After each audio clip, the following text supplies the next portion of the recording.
बऱ्याच वेळा आपल्याला माहिती असतं की आपण काय करायचंय, म्हणजे मला पण पुढून पण अशाच पद्धतीने विचारलं जातं की मला काय करायचंय हे मला माहिती आहे, पण माझ्या घरच्यांचं काय, माझ्या नातलगांचं काय. याला आपण सोशल रोल कॉन्फ्लिक्ट म्हणतो. जेव्हा तुम्ही स्वतःला फक्त नाती म्हणून बघायला लागता तेव्हा तुमचं कर्तव्य हरवून जातं.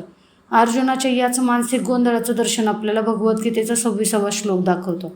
संजय सांगतोय, तिथे अर्जुनाने दोन्ही सैन्यांमध्ये उभे असलेले वडील, आजोबा, आचार्य, मामा, भाऊ, मुलगे, नातू, मित्र, सासरे आणि हितचिंतक पाहिले. अर्जुनाला आता समोर शत्रू दिसतच नाहीये, तर फक्त एक्सटेंडेड अशी फॅमिली दिसते. अर्जुनाने रणांगणावर कोणाला पाहिलं, तर ज्यांच्याकडून त्याने आयुष्यभर प्रेम घेतले होते, संस्कार घेतले होते. जेव्हा एखादी व्यक्ती मोठ्या निर्णयाच्या उंबरठ्यावर असते ना, त्यावेळेस तिचं मन नकळत भूतकाळात जातं. अर्जुनाला भीष्मांमध्ये त्याचं बालपण दिसतंय, द्रोणाचार्यांमध्ये त्याचं शिक्षण दिसतंय. हे इमोशनल फ्लॅशबॅक आहेत ना, त्याला कमजोर करतात. अर्जुन विसरलाय की तो एक योद्धा आहे, ज्याला अन्यायाच्या विरुद्ध लढायचंय.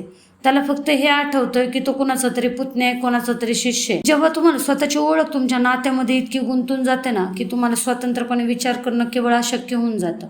एकाच वेळी मुलगा, नातू, शिष्य अशा सगळ्या भूमिका त्याच्या डोळ्यासमोर नाचतायत. पण जेव्हा आपण एकाच वेळी अनेक भावनिक नात्यांचा विचार करतो ना, त्यावेळेस आपली निर्णय घेण्याची क्षमता पूर्ण बंद होते, ठप्प होते. एक प्रकारे आपण पॅरलाइज झाल्यासारखंच होऊन जातो. अर्जुन सुद्धा इथे आता पॅरलाइज व्हायला सुरुवात झालेली आहे. आजच्या गुंतागुंतीच्या सोशल लाईफमध्ये आपण काय धडे घ्यावेत, तर नात्यांना त्यांच्या जागी ठेवा. म्हणजे नाती महत्वाची आहेत, पण ती तुमचा सत्याचा, तुमच्या जगण्याच्या पाठीमागच्या कारणाचा बळी घेणारी नसावी. जर तुम्ही फक्त लोक काय म्हणतील किंवा नातेवाईक काय म्हणतील, काय विचार करतील या भीतीने जगत असताना, अरे तुम्ही जगणार कधी आहेत? मग तुम्ही तुमचं खरं सामर्थ्य कधी सिद्धच करू शकणार नाहीत. रोलपेक्षा गोल महत्वाचा. म्हणजे ऑफिसमध्ये तुम्ही मॅनेजर असाल, तिथे कोणाचा तरी मित्र होण्यापेक्षा मॅनेजर होणं गरजेचं असतं. अर्जुनाचं रणांगण हे त्याचं ऑफिस होतं बरं का. तिथे त्यांनी नाते शोधणं हीच त्याची सायकोलॉजिकल चूक होती. होतं बरं का असं की ज्यावेळेस एखादं मोठं संकट येतं त्यावेळेस एकाच वेळी आपण सगळ्यांचा विचार करायला लागतो. स्वतःला विचारा, या क्षणी माझं कर्तव्य काय आहे? जर तुम्ही एकाच वेळी सर्व नात्यांना खुश करायला गेलात ना, तर तुम्ही अर्जुनासारखा हतबल व्हाल.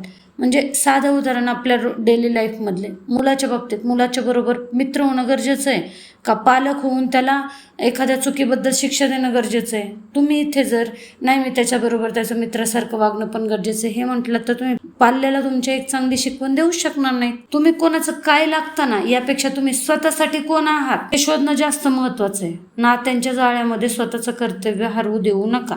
ही सिरीज तुम्हाला तुमच्या आयुष्यातल्या भावनिक गुंतागुंती सोडवायला मदत करत असेल तर हा व्हिडिओ तुमच्या अशा फ्रेंडला पाठवा जी नात्यांच्या ओझ्याखाली कंटिन्यू दबली जाते.